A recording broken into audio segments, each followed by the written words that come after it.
आज मैं आपके साथ शेयर करूंगी सिंपल सलवार की कटिंग करना। बहुत ही इजी सा मेथड बताया मैंने, 2 कलियों वाली सलवार की कटिंग। तो मैं आपको एक ऐसी ट्रिक बताऊंगी जो कि सलवार पोंचे पे गिरती है वो कभी नहीं गिरेगी आपकी, अगर आप मेरे मेथड से कटिंग करोगे। तो welcome back my YouTube channel Sakshi stitching. तो कैसे हो आप लोग? आई होप सब ठीक होंगे। और जो भी लोग चैनल पर नए होंगे तो प्लीज चैनल को सब्सक्राइब कर लेना। तो मैं आपको ये फैब्रिक मेजर करके भी बता देती हूँ कितना है मेरे पास। ये डबल फोल्ड में है, तो ये 2 सवा 2 मीटर के करीब है। तो अभी आप देख सकते हो 1 सवा 2 मीटर के करीब है। तो इसमें हम सिंपल सलवार की कटिंग बताऊंगी मैं आपको। तो अभी आप देख सकते हो मैंने डबल फोल्ड में फैब्रिक रखा है, ऊपर से मैंने स्ट्रेट लाइन ड्रॉ की है और बंद वाली साइड मेरी तरफ। आप कहीं भी रख सकते हो क्योंकि ये चारों कलियां ओपन ही रहेंगी, दो दो कलियां आएंगी सलवार में।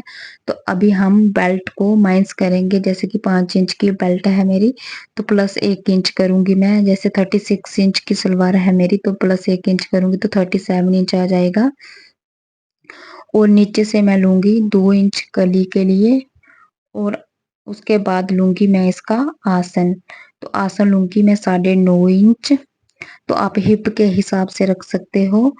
और उसके बाद हम इसको इस कॉर्नर को इस तरीके से नीचे तक मिलाएंगे। हम इसको जो आसन की तरफ से, जो लोग बिगनर हैं वो पता क्या गलती करते हैं, जो आसन की तरफ से वो कली चोर्स कर देते हैं, वो बिल्कुल भी अच्छी नहीं लगती है और बहुत फिनिशिंग भी नहीं आती। हम इस तरीके से कट करेंगे और 2-2 इंच की हम इस तरीके से मार्किंग कर लेंगे। तो अभी हम इसको कट कर लेंगे। अगर वीडियो आपको थोड़ी भी यूजफुल लगी होगी तो वीडियो को लाइक शेयर कमेंट जरूर करना।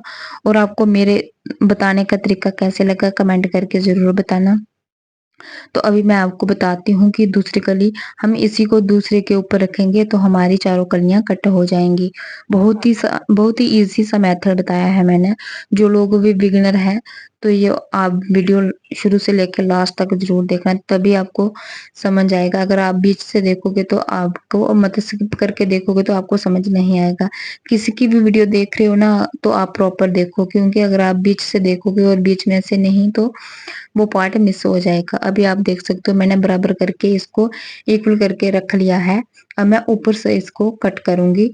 उसके बाद मैं कली नीचे से भी इसको कट कर दूंगी। हाँ, और साइड से ये आसन वाली साइड से है तो इसको भी मैं जो करनी वाली साइड से वो कट कर दूंगी, और नीचे से भी मैं इसको बराबर कर दूंगी जो भी अनइक्वल फैब्रिक है मेरा।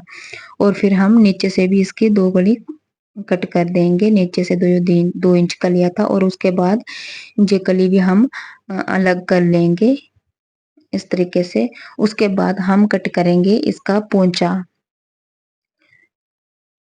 तो अभी आप देख सकते हो, तो पोंचा मुझे चाहिए 6.5 इंच। तो मैं 6.5 इंच का कटिंग करूंगी। जो आपकी सलवार पोंचे पे गिरती है वो भी मैं आपको तरीका बताऊंगी। बहुत ही इजी सा मेथड है जो कि आपकी सलवार कभी भी पोंचे पे नहीं गिरेगी। और जो भी लोग चैनल पर नए हैं तो प्लीज चैनल को सब्सक्राइब कर लेना, और मेरे चैनल पर आपको इसी तरीके की वीडियो मिलती रहेंगी स्टिचिंग के रिलेटेड। तो अभी आप देख सकते हो मैंने 6.5 इंच फोल्ड कर लिया है फैब्रिक। उसके बाद हम वैसे ही करेंगे जैसे हमने कली ली थी, 5 इंच माइनस करके। अगर आप 6 इंच की बेल्ट रख रहे हो तो 6 इंच माइनस करिए ऊपर की तरफ, और जितनी आपकी लेंथ है और +1 इंच कर लीजिए मार्जिन। आधा हाफ इंच नीचे से और हाफ इंच ऊपर से। तो अभी 6.5 इंच पर मार्क करूंगी मैं यहाँ से, और उसके बाद फिर ऊपर तक हम इसी तरीके से मार्किंग कर लेंगे। और जो सलवार पोंचे पे गिरती है तो हमें क्या करना है, पोंचे से आधा या हाफ इंच, 1.25 इंच यहाँ से ले लेना, और फिर तिरछे में इसको गुलाई में इस तरीके से हमें कट कर लेना है, जो कि आपकी सलवार कभी भी पोंचे पे नहीं गिरेगी, बहुत ही अच्छी और फिनिशिंग से आएगी। अभी मैं इसको आपको कट कर देती हूँ, और उसके बाद हम कटिंग करेंगे, बेल्ट की कटिंग करेंगे। तो बहुत ही कम टाइम में ये कट हो जाती है, और सलवार बनाना तो बहुत ही इजी सा मेथड है। और आपको फिर भी समझ नहीं आए तो कमेंट करके जरूर बताना, मैं आपको आपका डाउट जरूर क्लियर करूंगी। तो मैंने नोचेस लगा लिए हैं सेंटर में इसको पोंचे में। तो अभी उसके बाद हम कट करेंगे बेल्ट इसकी। तो बेल्ट आपको किस हिसाब से लेनी है, तो सबसे पहले आप देख सकते हो जितनी आपकी हिप है तो उसमें आपको 3 या ढाई इंच प्लस कर लेना है और फिर उसके बाद आप देख सकते हो जितनी हिप है और उसमें आपको 3 इंच प्लस कर लेना है और लेंथ ली है मैंने 8 इंच, ढाई इंच जाएगा नेफा में और आधा इंच जाएगा मार्जिन, तो टोटल मेरा रह जाएगा 5 इंच तैयार होकर आ जाएगी बेल्ट। इस तरीके से आप कट कर सकते हो और आपको अगर इसकी स्टिचिंग की भी वीडियो चाहिए होगी तो कमेंट करके ज़रूर बताना। तो अभी मैं आपको थोड़ा-सा बता देती हूँ कि इसको किस तरीके से स्टिच करना है। सेंटर में आएगा आपका मतलब जो पोंचा और साइड में आएँगी कलियाँ और ऊपर आएगी बेल्ट। वीडियो अच्छी लगी